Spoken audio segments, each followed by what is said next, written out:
សួស្តីទាំងអស់គ្នាអញ្ចឹងយើងចូលមកកាន់ផ្នែកទី2នៃមេរៀនទី11របស់ពួកយើងដែលយើងមើលទៅលើកត្តានៃការជះឥទ្ធិពលរបស់ pH ទៅលើ plant pigment របស់យើងអញ្ចឹងផាតទី1យើងមើលទៅលើថាតើ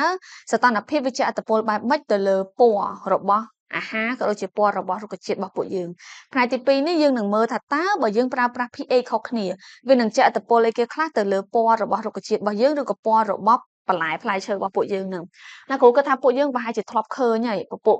គេហៅថាពពុះស្ពៃក្តោបស្វាយ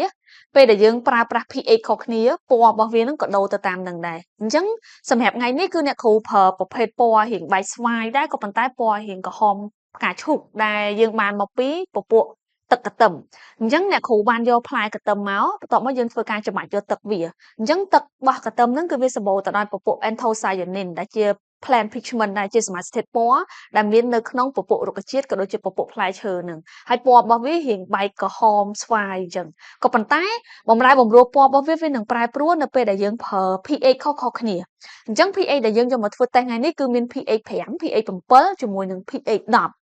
អញ្ចឹងអ្នកគ្រូត្រូវ label ធូបរបស់អ្នកគ្រូចំនួន3ដែលធូបទី1អ្នកគ្រូដាក់ pH 7ធូបទី2គឺ pH 5ធូបទី3គឺ pH 10អ្នកគ្រូនឹងមើលថាតើបើសិនជាអ្នកគ្រូធ្វើការ adjust pH វាទៅកាន់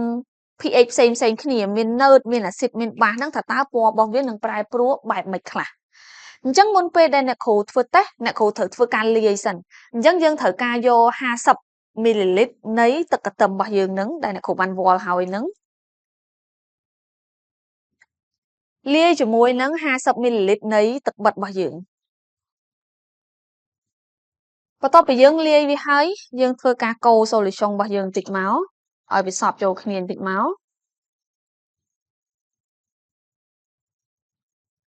បន្ទាប់ពីយើងធ្វើការកូរវាសព្វហើយអ្វីដែលបងប្អូនទាំងអស់គ្នាត្រូវធ្វើដើម្បីដឹងថាយើងគួរតែ adjust pH ចុះឬក៏ឡើងបងប្អូនទាំងអស់គ្នាត្រូវវាស់ pH របស់វាសិនអញ្ចឹងយើងត្រូវយក pH meter របស់យើងមកបន្ទាប់មកយើងវាស់ pH solution របស់យើងសិន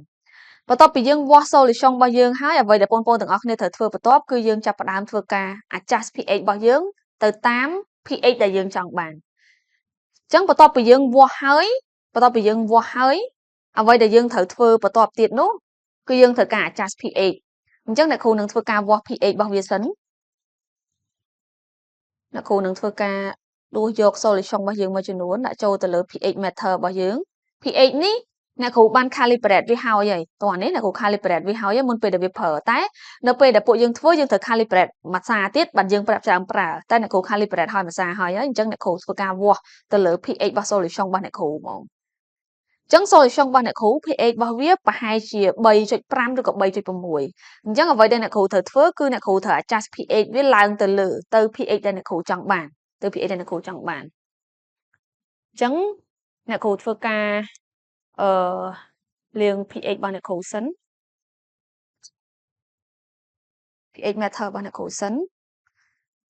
បន្ទាប់មកអ្នកគ្រូមើលឃើញថាអូខេ pH ដែលអ្នកគ្រូកំពុងតែដឹងឥឡូវហ្នឹងគឺ pH របស់វាជិត4ហើយអញ្ចឹងអ្នកគ្រូត្រូវធ្វើការបូមវា5មីលីលីត្រអ្នកគ្រូធ្វើការបូម5មីលីលីត្រនៃ solution របស់យើង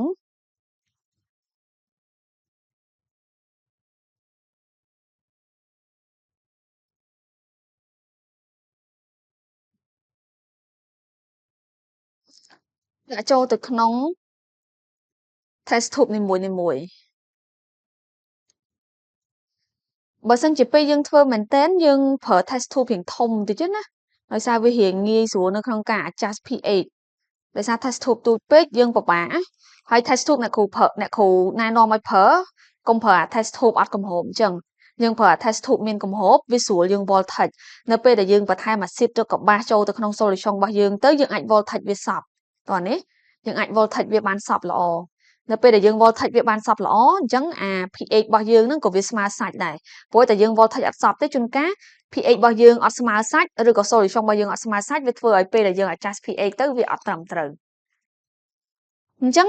ដោយសារតាមកន្ទឹមរបស់អ្នកគ្រូនេះវារៀងជូរអញ្ចឹង pH របស់វារៀងទាបបន្តិចរហូតដល់ 3.5 3.6 អញ្ចឹងដើម្បីឲ្យ pH របស់វាឡើងមក5អ្នកគ្រូត្រូវបន្ថែមបាស តោះនេះអញ្ចឹងបាទដែលយើងប្រើយើងអត់ប្រើកំហាប់ធំពេកទេព្រោះនៅពេលដែលយើងប្រើកំហាប់ធំពេកយើងពិបាកនៅក្នុងការ adjust ដោយសារតែ solution របស់យើងនឹងមាឌរបស់វានឹងអីគេទូចហើយតែបញ្ជាក់ថាអញ្ចឹងបើសិនជាឧទាហរណ៍ថាអ្នកគ្រូមាឌរបស់វាតិចពេកយើងពិបាកនៅក្នុងការ adjust pH នៅក្នុង test tube យើងអាចប្រើកូន Becker ទូចៗក៏បានដែរចាក់បរិមាណវាល្មមចូលទៅក្នុងនឹងទៅអាចថា20 ml អីចឹងទៅបន្ទាប់មកធ្វើការ adjust pH របស់វាព្រោះជួនកាលពេលដែលយើង adjust មាឌយ៉ាងធំអញ្ចឹងតិចវាអាចងាយស្រួលសម្រាប់ពួកយើងនៅក្នុងការគ្រប់គ្រងទៅលើការ adjust pH របស់ពួកយើងអញ្ចឹងយើងអាចធ្វើការបន្តវាបានយើងអាចធ្វើការបន្តនៅពពុះបាសហ្នឹងចូលទៅក្នុង solution របស់យើងបានចឹងអ្នកគ្រូប្រើ dropping 28ដោយសារតែអ្នកគ្រូចង់ដូរ pH វាតែបន្តិចទេចឹងអ្នកគ្រូបន្តតែបន្តិចទេចូលទៅក្នុង solution របស់អ្នកគ្រូបន្ទាប់មកអ្នកគ្រូធ្វើការមិចវាឲ្យសព្វអត់ទេចឹងមកអ្នកគ្រូថាបើយើងប្រើអាធូបមានគម្របវាស្រួលយើងមិចវាយើងគ្រាន់ voltage វាទៅហើយហ្មងដល់ពេលអានេះយើងពិបាកនៅក្នុងការ voltage បន្តិចតោះនេះអញ្ចឹងបន្ទាប់ពីយើង adjust pH ហើយយើងអាចមើលពីភាពខុសគ្នានៃពណ៌ solution របស់យើងបានឃើញទេយើងឃើញពីភាពខុសគ្នានៃ solution របស់យើងទេពណ៌របស់វាដំបូងគឺពណ៌រៀងបែបអញ្ចឹងនៅពេលដែលយើង adjust pH របស់វាទៅ pH ផ្សេងៗគ្នាវានឹងចេញបំរែបំរួលពណ៌ខុសៗគ្នាដូចគ្នាអញ្ចឹងកន្លែងនេះអាចសបញ្ជាក់ឲ្យយើងឃើញថា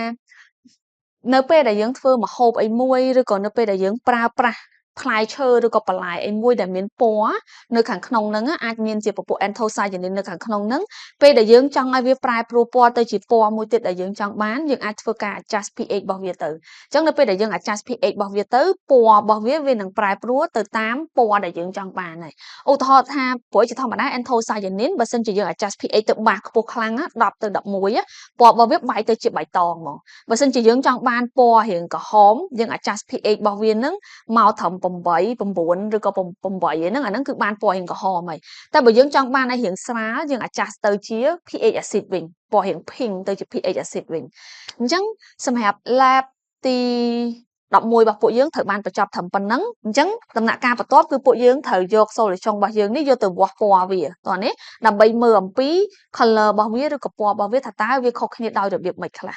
អញ្ចឹងអរគុណទាំងអស់គ្នាសម្រាប់ការទស្សនានៅមេរៀនទី11ទាំង part 1និង part 2តាក់ទងជាមួយនឹងការជះឥទ្ធិពលរបស់ pH ជាមួយនឹងកម្ដៅទៅលើ plant pitchment របស់ពួកយើងអរគុណជំរាបលាជួបគ្នានៅវីដេអូក្រោយៗ